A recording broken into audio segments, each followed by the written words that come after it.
नमस्कार। मैं वीके शास्त्री अपने चैनल के माध्यम से आप सभी दर्शकों का बहुत बहुत स्वागत करता हूं।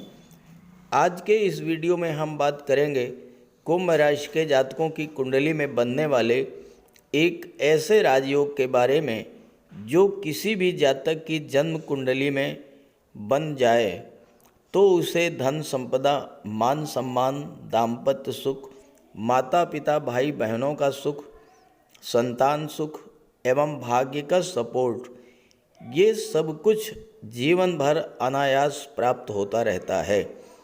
ये राजयोग है गज केसरी राजयोग, जो कुंडली में गुरु और चंद्रमा की युति से या दृष्टि संबंध से बनता है। इसके अलावा चंद्रमा पर बुध या शुक्र की दृष्टि पड़ने से भी ये राजयोग कुंडली में बन जाता है। आपकी गोचर कुंडली में भी ये राजयोग हर माह कुछ विशेष तिथियों पर बनता है, लेकिन आपको इसकी जानकारी नहीं हो पाती और इसलिए आप इसका लाभ नहीं ले पाते। पिछले महीनों में गुरु राहु का चांडाल दोष बन रहा था, इसलिए मैंने गज केसरी राजयोग पर वीडियोस अपलोड नहीं किए थे। अब गुरु चांडाल दोष समाप्त हो चुका है।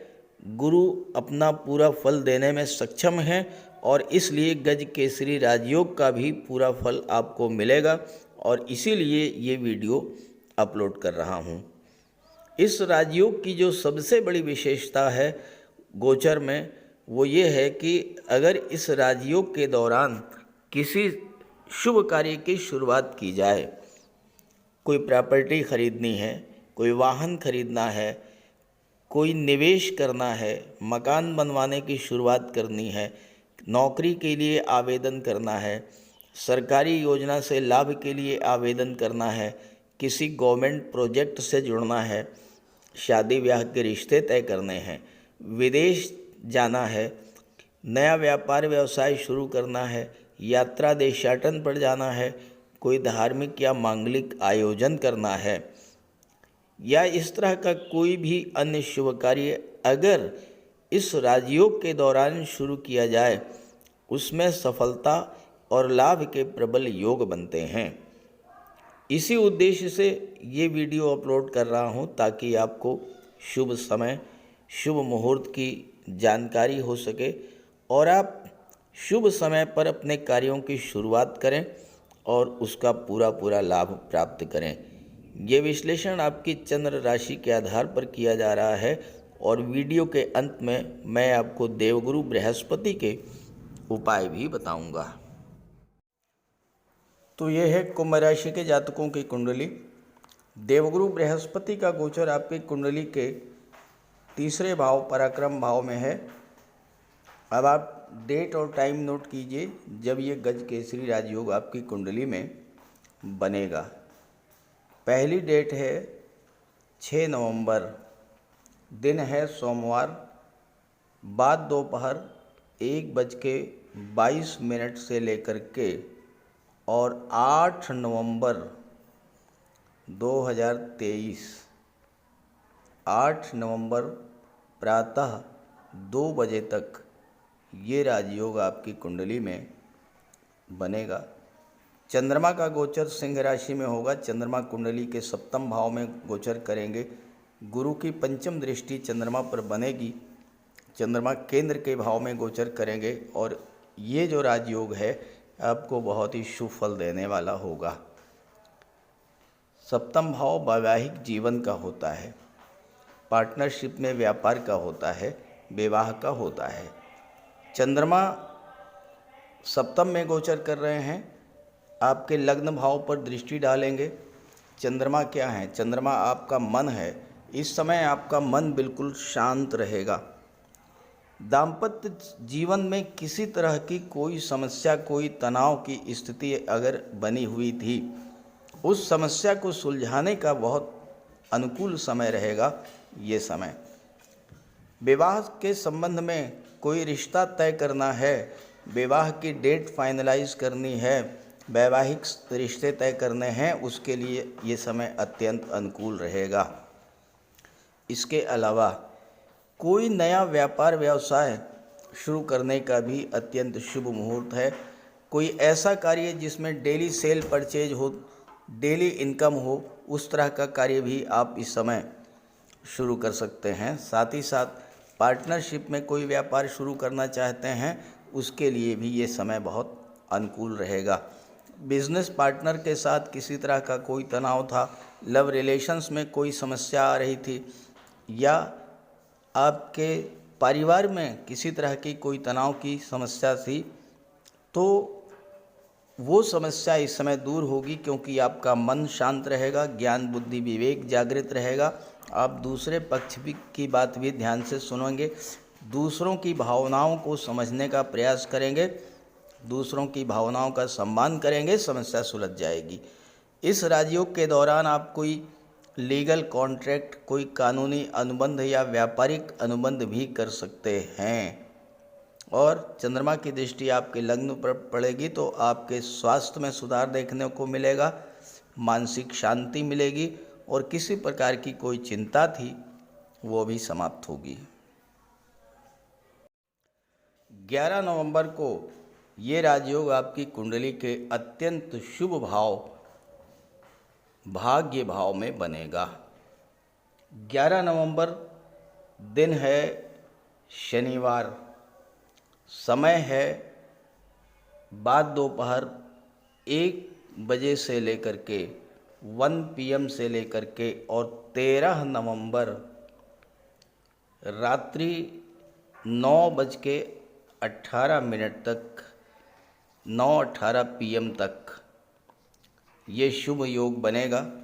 11 नवंबर, 12 नवंबर और 13 नवंबर गुरु की दृष्टि चंद्रमा पर पड़ेगी। नवम भाव में चंद्रमा का गोचर होगा। नवम भाव भाग्य का है, पिता का है, धर्म का है, और यहाँ पर जब गज केसरी राजयोग बनेगा तो भाग्य पूरी तरह से आपका साथ देगा। आपके जो भी कार्य अधूरे रह गए थे उन्हें आप पूरा करने की शुरुआत कर सकते हैं। कोई नया कार्य व्यवसाय भी आप इस समय शुरू कर सकते हैं और उसमें आपको सफलता मिलेगी। पिता के संबंधों में सुधार आएगा।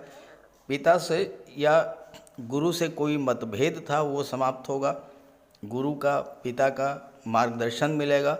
साथ ही साथ आपकी खुद की बौद्धिक क्षमता, आध्यात्मिक क्षमता बढ़ेगी, और कोई धार्मिक या मांगलिक आयोजन भी आप इस समय कर सकते हैं। और 11 नवंबर से 13 नवंबर के बीच आप किसी धार्मिक यात्रा पर जाएं, गंगा स्नान के लिए जाएं, तीर्थ यात्रा पर जाएं, देव दर्शन के लिए जाएं, तो यह समय अत्यंत अनुकूल होगा। गुरु संतान के कारक होते हैं। नवम भाव रिप्रोडक्टिव सिस्टम का होता है। आप संतान की प्लानिंग भी कर सकते हैं 11 नवंबर से 13 नवंबर के बीच, और वो संतान अत्यंत भाग्यशाली होगी और उसके जन्म लेने के बाद आपकी भाग्योन्नति भी होगी। 15 नवंबर को ये राजयोग आपकी कुंडली के लाभ के भाव में बनेगा, और ये समय ऐसा होगा जो आपको हर तरह का लाभ देने वाला होगा। बुधवार का दिन होगा, शुक्ल पक्ष की द्वितीय तिथि होगी। प्रातः 3 बजे से ये राजयोग आपकी कुंडली में बन जाएगा, और ये 18 नवंबर प्रातः 7 बजे तक ये राजयोग आपकी कुंडली में बनेगा। चंद्रमा का गोचर लाभ के भाव में होगा, और गुरु की दृष्टि चंद्रमा पर पड़ेगी। धन प्राप्ति के संबंध में किए जाए आपके प्रयासों को सफलता मिलेगी। आपका कोई पैसा गवर्नमेंट के पास रुका हुआ है, किसी को आपने लोन दिया था वो पैसा नहीं मिल पा रहा था, कहीं भी पैसा आपका फंसा हुआ है, 15 से 18 नवंबर के बीच आप प्रयास करेंगे, वो पैसा आपको प्राप्त होगा।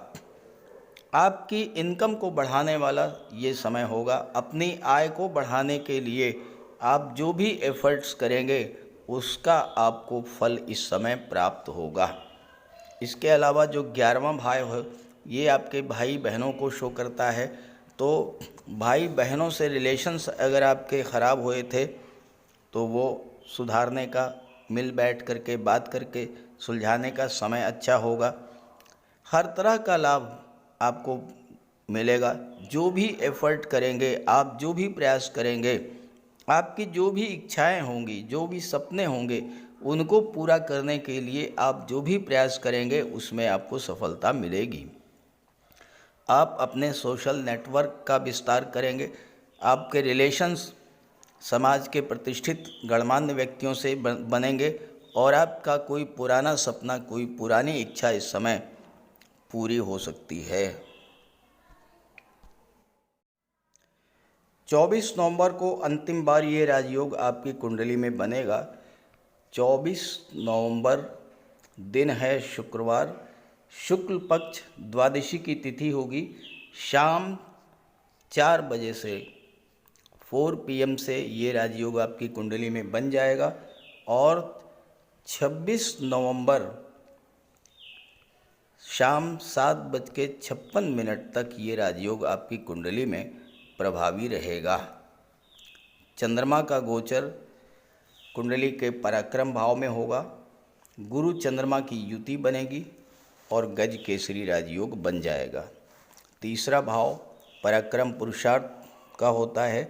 इस समय आप अपने अंदर एक नई ऊर्जा, एक नया उत्साह महसूस करेंगे और आपके निर्णय लेने की जो क्षमता है उसमें वृद्धि होगी।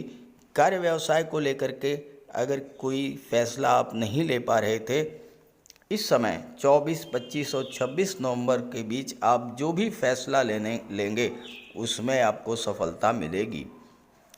टूर एंड ट्रेवल्स का होता है, मार्केटिंग का होता है, इन क्षेत्रों से जुड़ करके कार्य करना चाहते हैं तो 24 से 26 के बीच शुरुआत कर सकते हैं। किसी यात्रा पर आप जा सकते हैं। कोई व्यापारिक यात्रा हो सकती है, कोई बिजनेस टूर आपका हो सकता है इस गोचर काल में और उससे आपको लाभ मिलेगी।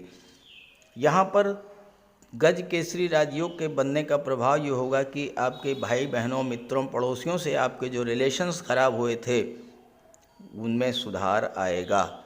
आप ऑनलाइन बिजनेस शुरू करना चाहते हैं, ऑनलाइन प्लेटफॉर्म से जुड़ना चाहते हैं, संचार माध्यमों से जुड़ना चाहते हैं, सोशल मीडिया से जुड़ करके कार्य करना चाहते हैं, उसके लिए 24 नवंबर से 26 नवंबर का समय अत्यंत अनुकूल रहेगा। और चूंकि गुरु और चंद्रमा दोनों की दृष्टि भाग्य के भाव पर पड़ेगी, इस समय आपका भाग्य भी पूरा साथ देगा। पिता गुरु का मार्गदर्शन मिलेगा और उच्च शिक्षा के लिए विदेश जाना चाहते थे तो उसके लिए भी आपको ये अनुकूल समय रहेगा। किसी अच्छे इंस्टीट्यूट में आपका एडमिशन भी हो सकता है 24 से 26 नवंबर के बीच में। जब जब गज केसरी राजयोग बने तो आप चंद्रमा का उपाय जरूर कीजिएगा, भगवान भोले शंकर की आराधना कीजिएगा और चंद्रमा को अर्घ्य दीजिएगा। साथ ही साथ देवगुरु के उपाय भी कीजिएगा। तो बात करते हैं उपायों पर। कुंडली में देवगुरु बृहस्पति का बहुत ही महत्वपूर्ण स्थान है, क्योंकि देवगुरु कुंडली के पंचम और नवम भाव के कारक होते हैं। पंचम भाव से संतान का विचार किया जाता है, शिक्षा का विचार किया जाता है और नवम भाव से भाग्य का विचार किया जाता है। गुरु ग्रह भाग्य के लिए जिम्मेदार माने जाते हैं और किसी भी कार्य की सफलता के लिए देवगुरु का मजबूत होना बहुत ज़रूरी है। जब कुंडली में देवगुरु मजबूत होते हैं तो भाग्य का साथ मिलता है। जिस काम में हाथ डालते हैं वो सफल होता है। विवाह समय से होता है, शिक्षा अच्छी मिलती है, गुरु की कृपा रहती है, धन की प्राप्ति होती है। तो देवगुरु के लिए कुछ उपाय बताने जा रहा हूँ, उपाय ज़रूर कीजिएगा। अगर आपकी जन्म कुंडली में गुरु कमज़ोर स्थिति में है तो आपको गुरुवार का व्रत करना चाहिए। स्नान करते समय जल में आधा चम्मच हल्दी डालकर स्नान करें। स्नान के बाद पीले रंग के वस्त्र धारण करें और साथ ही साथ केसर या हल्दी का तिलक लगाएं। और गुरुवार के दिन भगवान विष्णु की उपासना करें। घर में केले का एक वृक्ष लगा लें, उसकी पूजा करें, उसकी सेवा करें। भोजन में चने के बेसन, चीनी और घी से बने लड्डू का सेवन करें और अपनी क्षमता के अनुसार पीले वस्त्र, हल्दी, शहद, धार्मिक पुस्तकें, इन सब का दान कर सकते हैं। अगर गुरु ग्रह कमज़ोर है तो पुखराज धारण करें, लेकिन इसके लिए किसी योग्य ज्योतिषी की सलाह ले लें। माता पिता, गुरु और बुज़ुर्गों का सम्मान करें, उनकी देखभाल करें और उनका आशीर्वाद प्राप्त करें। साफ सफाई रखें, गुरु की सेवा करें और दही और चावल गरीबों को खिलाएं। किसी गरीब को, किसी दिव्यांग व्यक्ति को भोजन कराएं। किसी वृद्धाश्रम में जाकर के वृद्धों के साथ कुछ समय बिताएं, उनकी समस्याओं को जानें, समझें। कोई ज़रूरी नहीं है कि आप धन से ही सहायता करें, तन और मन से भी आप मदद कर सकते हैं दूसरों की, और ऐसा करने से देवगुरु अत्यंत प्रसन्न होते हैं। और जब देवगुरु बलवान होंगे तो आपको पूरा लाभ मिलेंगे। तो ये उपाय करके देखिएगा, लाभ होगा। कमेंट करके बताइएगा ताकि आपके साथियों को भी इसका लाभ मिल सके। नमस्कार।